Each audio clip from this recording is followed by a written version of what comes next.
যারা আছেন, বাবারা যারা আছেন, মায়েরা যারা আছেন, প্রবাসী সন্তানের টাকা পাইয়া আপনি জমি কিনছেন আপনার নামে, এরপরে বলতেছেন ছেলে মেয়ে সবাইকে আপনি ভাগ দিবেন। পরিষ্কার করে শুনে রাখেন, এটা হারাম।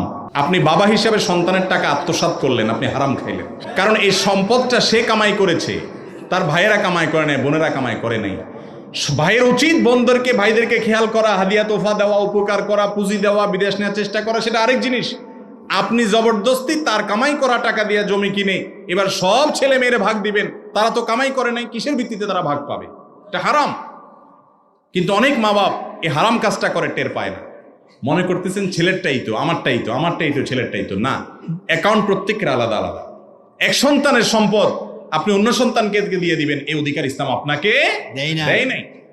আল্লাহ তাআলা কোরআনে কারিমে বলেছেন, লা তাকুলু আমওয়ালাকুম বাইনাকুম বিল বাতিল, অন্যায়ভাবে একে অন্যের সম্পদ খাইও না, তোমরা ভোগ করো না। এটা খাওয়া মানে আগুন ঢুকানো। বাবারা যারা আছেন, মায়েরা যারা আছেন,